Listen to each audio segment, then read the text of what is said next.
Je voudrais donner la parole maintenant à Helga Tsepp-Larouche pour commencer. Merci.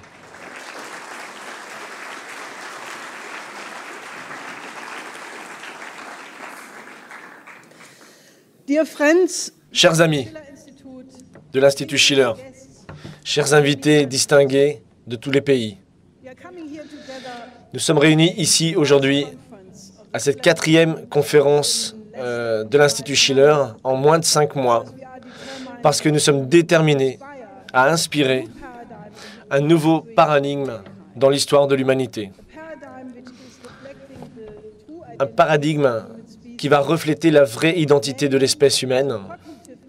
L'homme en tant qu'être cognitif dont l'identité est celle d'une espèce créatrice, où chaque individu sur la planète, en principe, n'a pas de limite, un potentiel sans limite de perfection constante.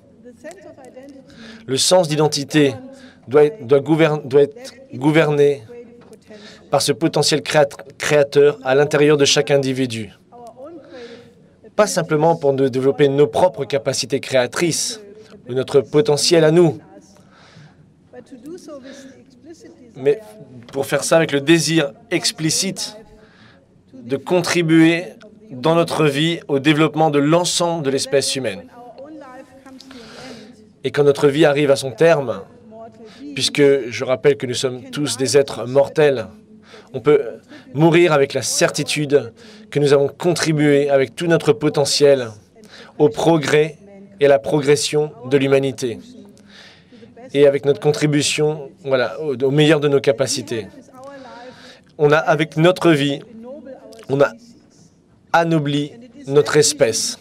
Et c'est cette vision-là, c'est ce nouveau paradigme, c'est ces relations entre les êtres humains qui doivent être dirigées par l'agapé, comme les relations entre les nations, qui doivent être guidées, où on doit être content du développement des autres nations.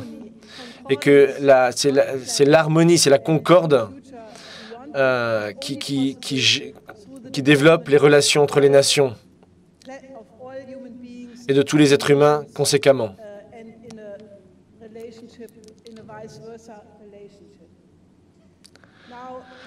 Maintenant, le paradigme du futur doit être inspiré par l'amour de l'humanité, par la compassion et la joie de réaliser justement ce potentiel créateur qu'on a chacun d'entre nous.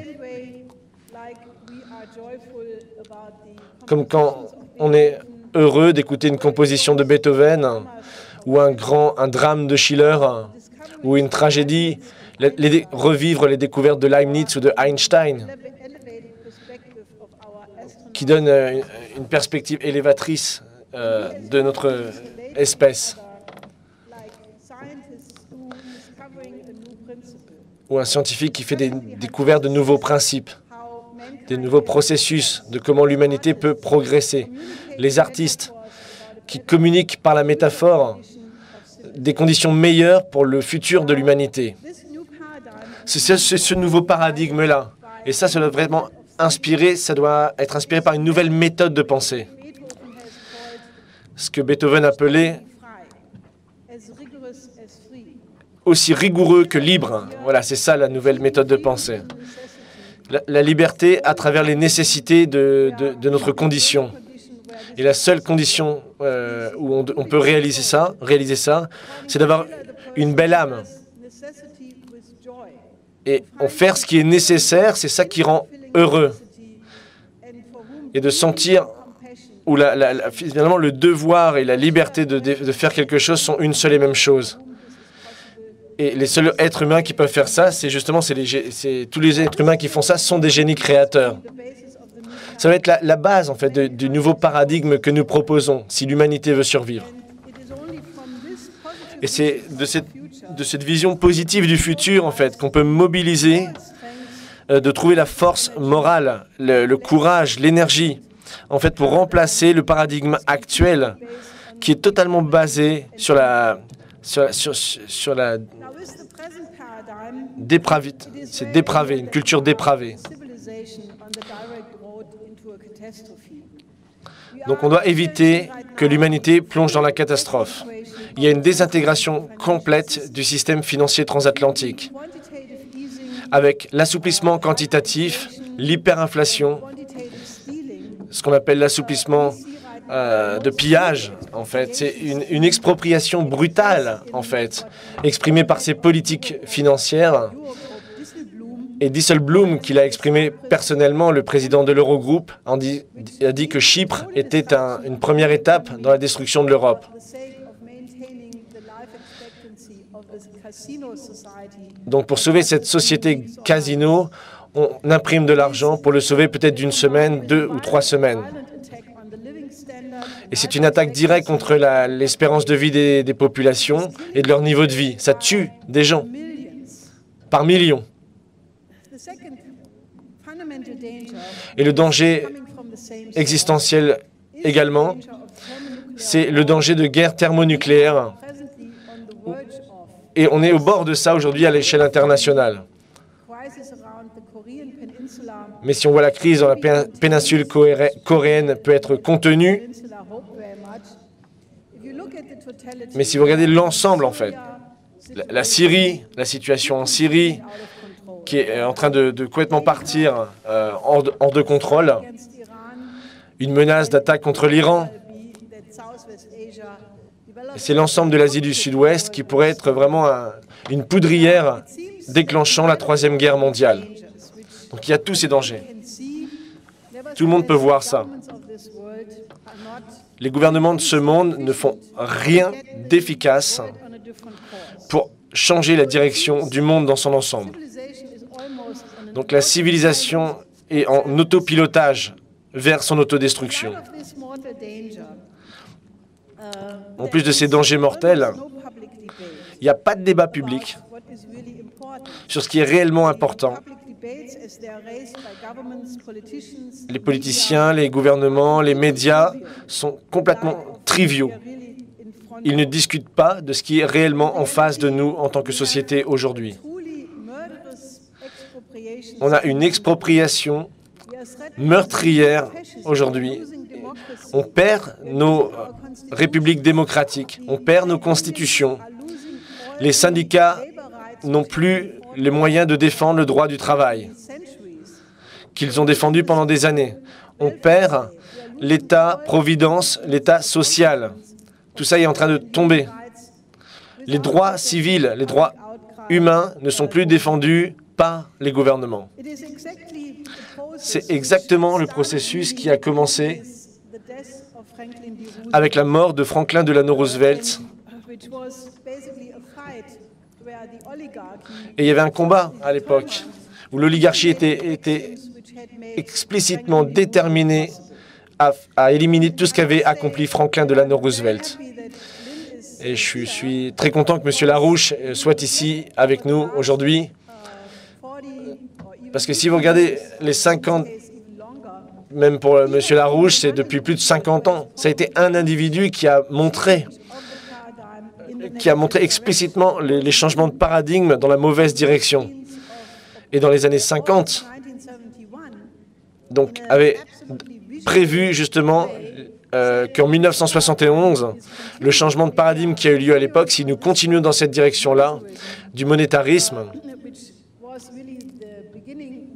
et c'était vraiment le début avec ce qu'a fait Nixon, justement, quand il a découplé le dollar de l'or. Il a éliminé le taux de change fixe entre les monnaies et lancé la bulle, le casino financier mondial, les paradis fiscaux dans les paradis offshore. Et M. Larouche avait dit, si on continue sur cette voie-là, on aura justement une nouvelle dépression économique et ce sera la voie ouverte à un nouveau fascisme. Et si vous regardez la série justement de dérégulation qui a eu lieu dans les années 70 et les années 80, où on s'est éloigné de plus en plus justement de la production pour se rapprocher de plus en plus de la spéculation. Et un des points d'orgue de cette mobilisation pour la dérégulation fut l'abrogation de la loi du Glass-Steagall Act. Et on a créé des instruments financiers soi-disant innovateurs qui sont en train d'exploser Aujourd'hui, on l'a vu en 2007, en juillet 2007. Et rappelez-vous, M. Larouche a fait une conférence Internet une semaine avant que la crise explose en 2007, en disant le système, il n'y a plus d'espoir, il est en banqueroute. Et ce qu'on va voir maintenant, c'est comment il va se détruire et quelle forme cela prendra. Et M. Larouche, à l'époque, a mis en place une loi pour protéger justement le fait qu'on vire les gens de leur propre maison et qu'on remette en place le Glass-Steagall Act aux États-Unis. Et on s'est mobilisé partout aux États-Unis, au niveau des États, au niveau des maires. Mais il y a eu une intervention brutale de nos ennemis, comme Félix Rohatyn, par exemple, et tous les gens représentants de Wall Street. Et le Congrès a capitulé. Peu de temps après, en septembre 2008, vous avez eu l'effondrement généralisé de Lehman Brothers et AIG. Et pour une courte période de temps, les gouvernements du monde et la communauté financière et d'autres étaient tellement choqués qu'ils ont considéré un petit moment revenir à l'idée du système de Bretton Woods, de Franklin Delano Roosevelt. Mais finalement, au sommet du G8, ils ont décidé, ils ont dit, on va faire le plan de renflouement le plus gigantesque que l'on a jamais vu, aux États-Unis en particulier. Donc ils ont mis des milliers de dollars, des milliers de milliards de dollars. Peut-être 30 000 milliards en tout ont été injectés dans le système financier à l'échelle internationale. Et Merkel, la chancelière allemande, elle a dit « il ne faut pas s'inquiéter ». Et l'Europe nous a donné une boîte à outils magnifique. Et on va utiliser ces outils si on en a besoin, et on va régler le problème. Donc il ne fallait pas s'inquiéter. Donc cette boîte à outils européenne de l'Union européenne s'est basée sur l'exemple britannique. Et Merkel a dit non, soyez confiants. On va sauver les épargnants, les gens qui ont des comptes en banque qui sont inférieurs à 100 000 €. On les protégera. Donc au début, le premier outil qu'on a utilisé, c'est le plan de renflouement, qui est le moyen tout simplement de transformer des dettes privées en dettes publiques. Voilà, ça c'est ce qu'on appelle un plan de renflouement, bail-out. Donc on a transformé des dettes privées en dettes d'État. C'est pour ça que les États sont aujourd'hui endettés.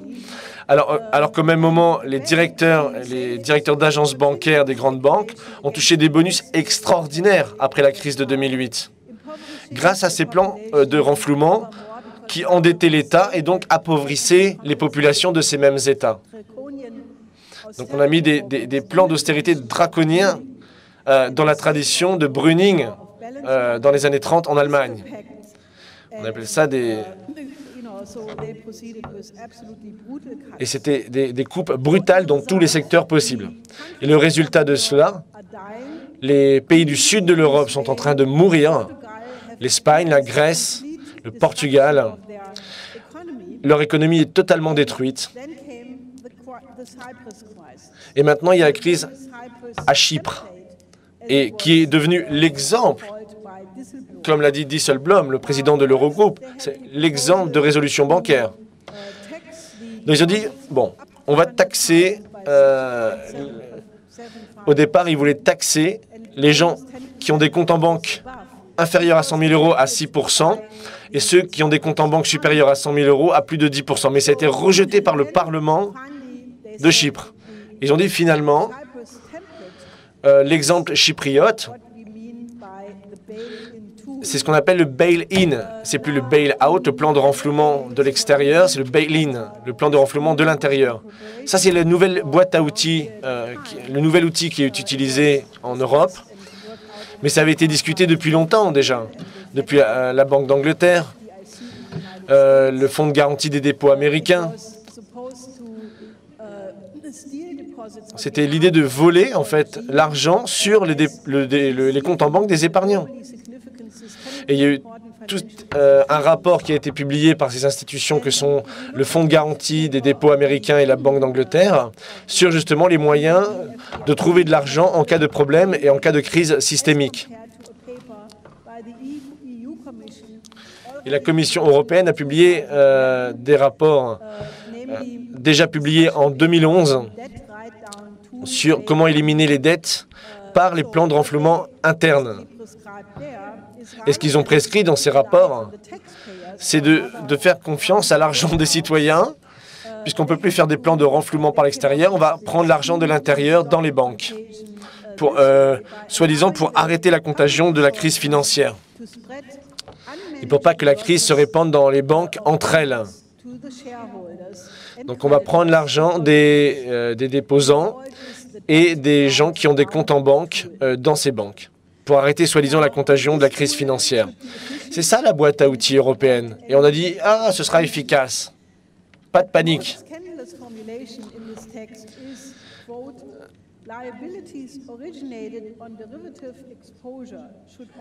L'exposition des comptes en banque aux produits dérivés financiers devrait être l'argent des épargnants est co-responsable en fait de la spéculation engendrée dans les grandes banques.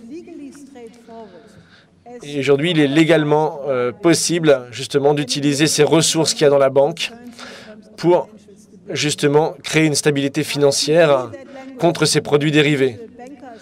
Bon, si vous connaissez le langage de Goebbels, justement le langage de la finance aujourd'hui, parce que éliminer ces dettes spéculatives est trop compliqué et il y aurait ce serait très dangereux pour le système bancaire d'éliminer les dettes liées à la spéculation financière. Donc on doit payer la dette des produits dérivés financiers. Et si il est nécessaire d'utiliser l'argent des déposants, et de toute façon les déposants ne pourront pas résister, on peut bloquer leur épargne. Pour la stabilité financière, si cela est nécessaire, il faudra le faire. Ce sera facile à faire et ça nous donne des moyens nouveaux en fait pour sauver ce système financier. Et Bertolt Brecht qui disait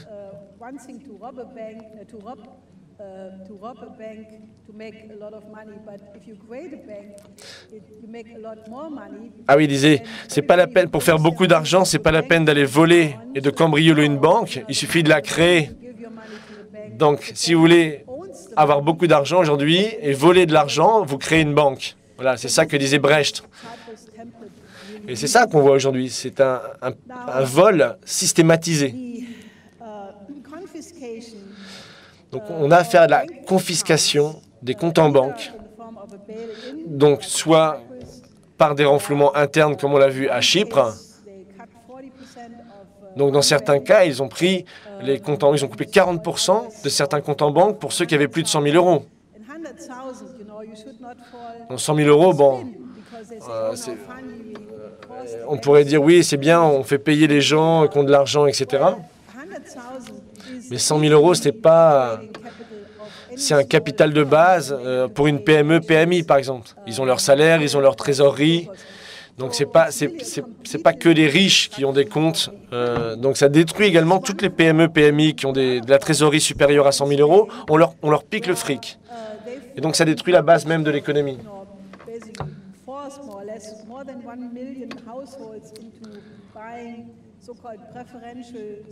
Et si vous regardez en Espagne ce qui s'est passé, où les citoyens, plus d'1 million de personnes avaient acheté des preferentes, qui est des actions de la banque Bankia, qu'ils avaient achetées à 3,50 €, et 2 ans plus tard, la banque leur a dit « Ah, désolé, mais la banque ne vaut plus rien, et maintenant, votre action, elle vaut 0,01 centime.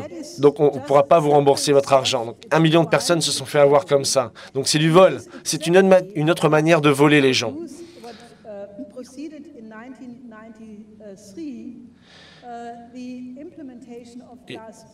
Et la destruction du Glass-Steagall,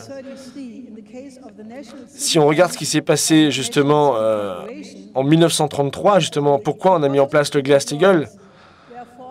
Parce qu'on a poussé, dans les années 30, en fait, on a poussé les gens à acheter des actions de la banque Citibank pour que la banque puisse faire beaucoup d'argent et spéculer. Mais ce sont les gens, finalement, qui se sont retrouvés les poches vides, puisque la banque a fait faillite. Si vous repensez à ce qui s'est passé en 1929, 1930, 1931, les citoyens ont perdu tout leur argent. Leur épargne a disparu. Et la Citibank de l'époque, c'était soi-disant une banque trop grande pour faire faillite, a continué à exister. Mais les dépôts des épargnants, eux, n'existaient plus. Et heureusement que Ferdinand Pécora a lancé sa commission d'enquête sur la crise financière sous l'autorité de Franklin Delano Roosevelt. Donc ils ont fermé les banques à l'époque. Ils ont fait vraiment une inspection, un audit complet en profondeur des banques. Et ils ont éliminé des banques, des comptes en banque, tout ce qui était spéculatif et qui n'avait plus aucune valeur.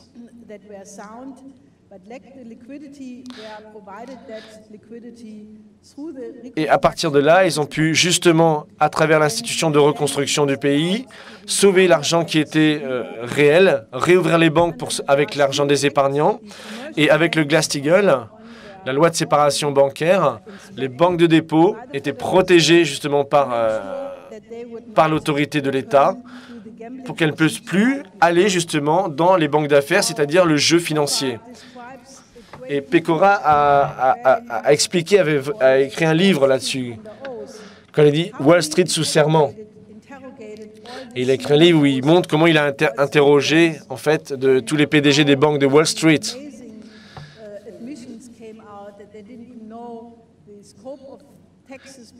Et eux, ils ne savaient même pas, la plupart du temps, ils ne comprenaient pas vraiment ce qui se passait dans les innovations financières eux-mêmes de l'époque. C'est-à-dire qu'ils étaient dépassés par leurs propres monstres. Et c'est la commission Pécora à l'époque qui a mis fin à la crise financière aux États-Unis à l'époque. Et aujourd'hui, ce qu'on a, c'est exactement l'opposé. Ce que l'Europe aujourd'hui est en train de préparer, et Olli Rehn, qui est le commissaire européen au commerce, que Chypre ait été un exemple, en fait, pour l'ensemble de l'Union européenne, qui pourrait être appliqué à n'importe quel moment, à n'importe quel pays, au cas où une des banques systémiques serait mise en danger. Donc la spéculation sur les produits dérivés financiers va être protégée.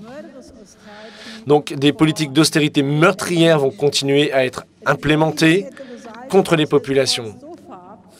Et c'est un coût énorme.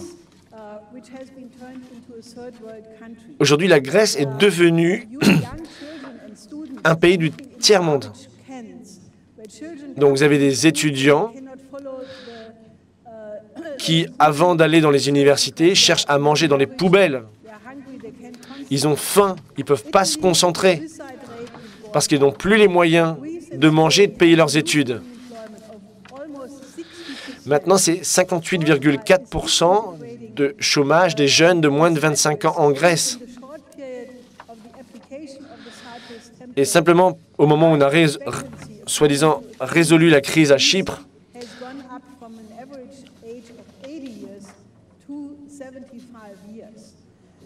donc l'espérance de vie a chuté justement de 80 ans à 75 ans en Grèce, depuis qu'on a soi-disant résolu la crise grecque.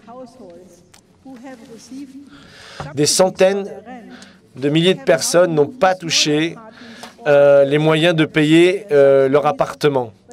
Donc ils comptent sur des rentes et des assistances de l'État. Ils n'ont plus les moyens de payer leur appartement et doivent se regrouper ensemble pour vivre dans des appartements ensemble. Il n'y a plus de paiement pour les gens qui ont des problèmes sociaux.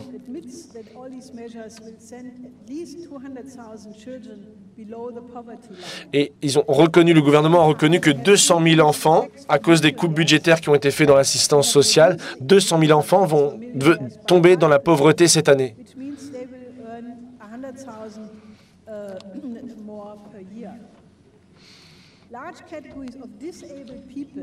Des gens qui sont handicapés, par exemple, ils avaient un statut d'handicapé et donc touchaient des aides financières pour ça. Aujourd'hui, on leur a retiré le statut le statut d'handicapé, donc ils n'ont plus l'argent qu'ils touchaient avant. Donc ils doivent se débrouiller. On a réduit comme ça les dépenses de l'État. Il y a la mise en place de soupes populaires dans l'ensemble du pays aujourd'hui. Et c'est la même chose aux États-Unis avec les nouvelles coupures dans le budget d'Obama. Il veut couper 1200 milliards de dépenses publiques dans les années à venir, du système de santé qui tue les gens, des fonds justement de retraite, plusieurs milliards aussi également dans l'assistance des pauvres.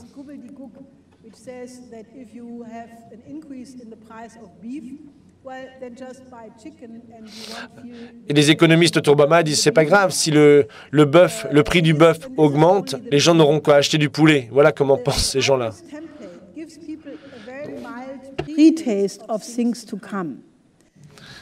Donc les choses à venir sont de cet ordre-là. Si vous vous rappelez, après la crise de Lehman Brothers en 2008, rien n'a été fait pour éliminer les produits toxiques. Et personne réellement sait le nombre de produits dérivés financiers qui circulent à l'échelle planétaire. Il n'y a pas de gouvernement, il n'y a pas de banque centrale, il n'y a aucune autorité qui connaît le montant des produits dérivés financiers. Et ensuite, on a les banques de l'ombre, où là, il n'y a rien n'est connu du tout des gouvernements. Et Jacques Attali, en 2010, il a dit peut-être c'est des quadrillions, c'est-à-dire des milliers de milliards de dollars qui sont planqués justement dans les marchés des produits dérivés au niveau européen. Donc, vous avez tous ces contrats-là c'est une bulle qui est en train d'exploser.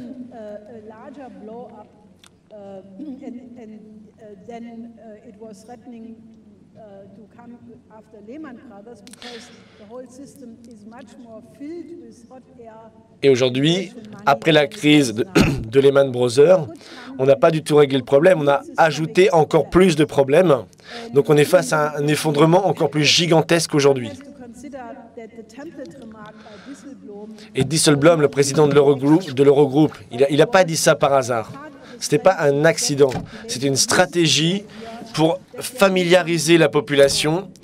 Pour leur dire, voilà, votre épargne n'est plus en sécurité. Aujourd'hui, votre épargne, on peut y toucher pour enflouer les banques. Et ça, c'est clair, c'est dans leur façon de penser. Et les dépôts qui sont au-dessus de 100 000 €, déjà, c'est dans la loi maintenant. Donc, on peut leur prendre l'argent tout de suite. Et si on regarde l'ensemble des dettes, même si on prend tout l'argent, on ne pourra jamais payer la dette spéculative. Si on prend tout l'argent des déposants, on paye très très peu de la dette.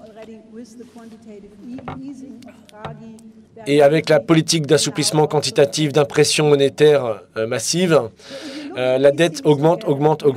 Donc vous avez tout ça. Donc vous avez cette troïka, cette austérité brutale, meurtrière, le vol dans les banques. Et tout le système financier mondial qui est sans espoir, on ne pourra pas le sauver. Donc le seul remède, et c'est ça qu'on doit discuter à cette conférence, et je voudrais, à travers les différentes présentations qu'on aura aujourd'hui, demain, qu'on sorte de cette conférence avec la résolution que le Glass-Steagall Act, la loi de séparation bancaire, doit être mise en place dans la tradition de Franklin Delano Roosevelt. C'est ça qui doit être l'exemple. C'est la première étape nécessaire pour prévenir une explosion sociale inimaginable. Et aujourd'hui, même nous, on a du mal à imaginer ce que ça pourrait donner. Donc la Commission européenne, l'administration Obama et l'oligarchie britannique en général, ils veulent utiliser cette crise pour mettre en place une dictature financière. Jack Lew, le nouveau secrétaire au Trésor américain, il est venu en Europe, il a rencontré le président de l'Eurogroupe, ils ont fait une déclaration conjointe. Ils ont dit qu'ils vont utiliser les outils de résolution des crises financières comme nous l'avons fait excellemment à Chypre, hein, avec une union bancaire, une collectivisation de la dette, une collectivisation politique de toute cette dette. Donc, en fait, une dictature financière avec l'Europe et les États-Unis. Et les gens comprennent.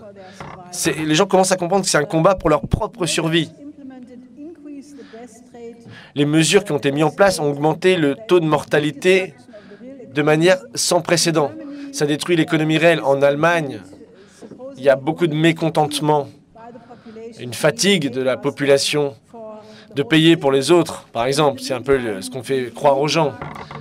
Et les médias, les politiciens continuent à parader et montent les gens les uns contre les autres. Les Grecs, c'est des feignants. À Chypre, c'est l'oligarchie russe qui a fait la crise en Chypre. En Espagne, Merkel a dit... Ah oui, Merkel a une moustache, pas une très belle moustache, sur les posters dans les manifestations en Espagne, par exemple.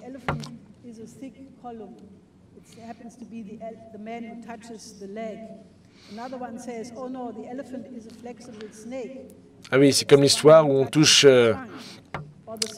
la queue de l'éléphant, où on touche la patte, où on touche la trompe, et dit « Ah non, non, non ». Et à chaque fois, on a une impression que c'est quelque chose de différent, mais c'est bien un éléphant qui est là. Et chacun se voile la face. On fait face à un monstre qui menace la vie de l'ensemble de la civilisation. Cet empire britannique a une volonté explicite de réduire massivement la population. Il n'y a aucune raison. Aujourd'hui, un enfant meurt, un enfant de moins de 5 ans meurt toutes les secondes, sans aucune raison, sans aucune justification. Mais le prince Philippe et la reine d'Angleterre ont dit que leur but est de réduire la population mondiale explicitement de 7 milliards d'individus à 1 milliard d'individus. Et Hitler a déjà donné l'exemple de comment on peut organiser des famines, voilà, pour organiser l'extinction de certaines populations. Et on a testé ça avec Hitler dans les années 30. Et c'est ça qu'on fait aujourd'hui. On organise des famines. C'est délibéré. On affame les gens délibérément. C'est ça la politique de l'Empire britannique. Donc c'est une combinaison des institutions financières, des fonds spéculatifs, des fonds hyper spéculatifs, des fonds de pension, des compagnies d'assurance. C'est ça l'Empire britannique financier aujourd'hui, qui domine au niveau global. Et ils veulent détruire une bonne fois pour toutes l'État-nation souverain. Et c'est clair. Et la Russie et la Chine aujourd'hui sont le plus grand obstacle à cette volonté-là.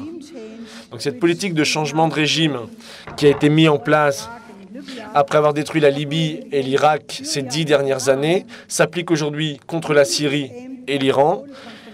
Et le but, c'est d'avoir une confrontation totale contre la Russie et la Chine. Et on l'a vu après l'effondrement de l'Union soviétique dans les années 80. L'idée, c'était de bâtir des boucliers antimissiles partout en Europe de l'Est, avec le déploiement des batteries de missiles antimissiles, justement, et la politique, par exemple, de contrôle du Pacifique contre l'Asie. Donc, avec des mises en place de boucliers, des boucliers de missiles antimissiles prêts à frapper. Et il y a une revue militaire américaine, il y a 2 mois de cela, où ils ont dit clairement que la modernisation de l'armement nucléaire et ont ciblé explicitement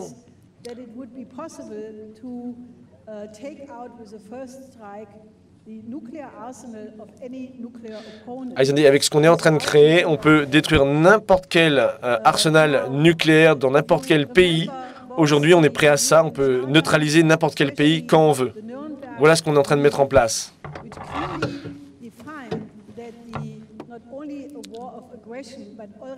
C'est des guerres d'agression, mais aussi l'intention d'aller en guerre totale, c'est déjà un crime de guerre. C'est ce qui avait été décidé et voté au tribunal de Nuremberg à l'époque. L'intention de base était là. Et c'est ça déjà le crime. La guerre contre l'Irak, c'était basé sur les mensonges de Tony Blair, qui est l'auteur de ce mémorandum justement utilisé par Colin Powell aux Nations Unies. C'était un mensonge. L'Afghanistan, tout basé sur les mensonges.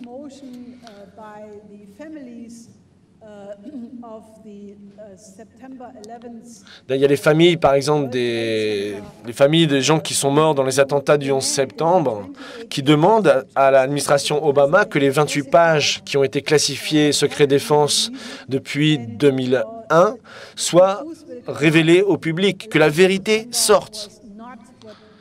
Parce que la ligne officielle, aujourd'hui, les gens n'y croient plus. Et c'est pour ça qu'ils veulent savoir, parce que la guerre en Afghanistan était basée sur ça. Et ce n'était pas des forces ennemies qui venaient d'Afghanistan, comme on essaie de le faire croire. La guerre contre la Libye, ensuite. Un crime de guerre. Ce qui se passe en Syrie, c'est une politique meurtrière contre un gouvernement légitime de Syrie. Et Al-Nusra, Al-Qaïda, les tsars de la drogue, Ivanov qui lutte contre le trafic de drogue à l'échelle internationale. Et il voit bien que tous ces réseaux, justement, extrémistes, sont financés par le trafic de drogue, justement, qui s'est développé en Afghanistan et qui aujourd'hui finance le terrorisme pour détruire la Syrie. Tout ça est lié.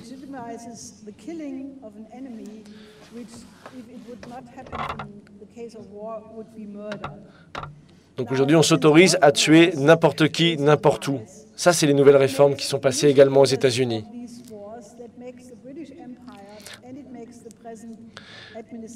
Et cette administration, l'administration américaine aujourd'hui, l'empire financier britannique dont je viens de parler, sont des criminels de guerre. Donc vous avez un danger d'extinction aujourd'hui de l'espèce humaine. C'est ça le crime. Et c'est un crime, c'est le plus grand crime que l'histoire de l'espèce humaine a connu. Et si on ne change pas de paradigme très vite, alors on n'est pas plus intelligent que les dinosaures qui se sont éteints. Et toute la vie, à l'époque, 98% de la vie, il y a 65 millions d'années, s'est éteint sur la planète. Donc on doit être plus intelligent que les dinosaures. On doit avoir un changement de paradigme si l'humanité veut survivre. La première étape nécessaire, fondamentale, c'est le Glass-Steagall, aux États-Unis d'abord, et ensuite dans les pays européens, et si possible ensuite les pays à l'échelle planétaire, et se débarrasser totalement de ces milliers de milliards de dettes de produits dérivés et de produits toxiques financiers. Et le Glass-Steagall Act doit être suivi de la mise en place d'un système de crédit non basé sur l'argent. L'argent n'a pas de valeur intrinsèque. Et si vous voulez une preuve de ça, rappelez-vous, décembre 1923, quand les Allemands utilisaient le billet de Deutschmark pour se chauffer. Donc un système de crédit, ce n'est pas basé sur l'argent. C'est le moyen d'organiser le futur, pour organiser la survie de l'espèce humaine et de la société dans son ensemble, de développer les potentiels créatifs de la population et d'augmenter la productivité pour le bien commun.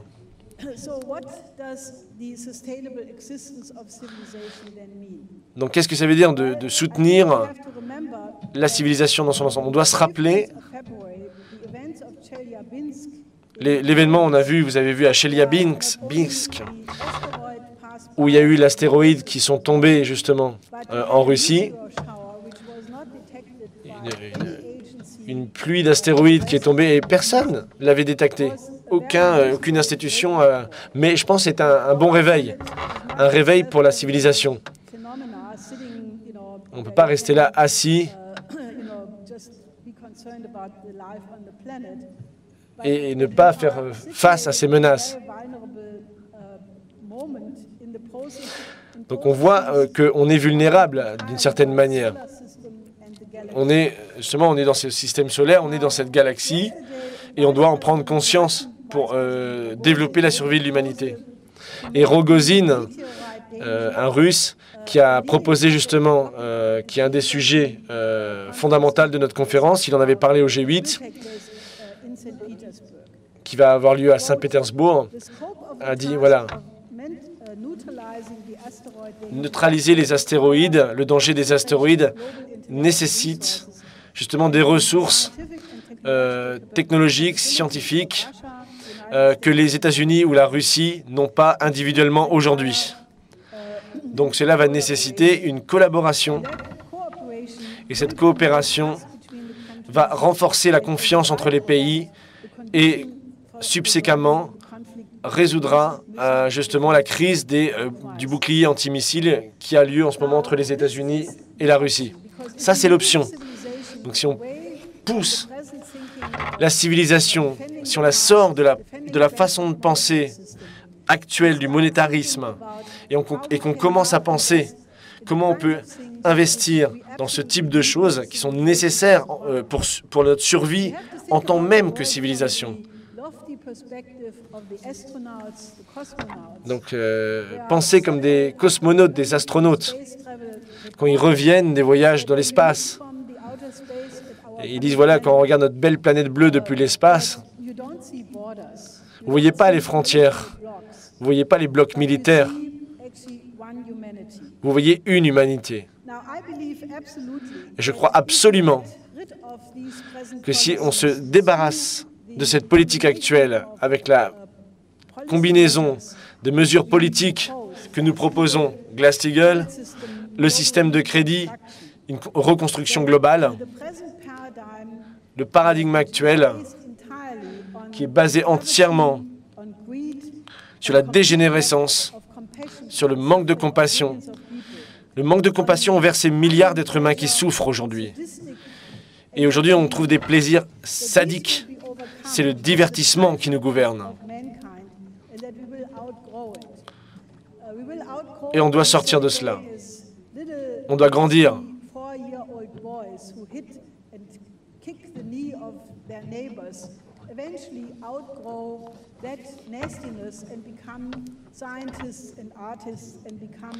Pour que la société réengendre à nouveau une société de scientifiques, d'artistes.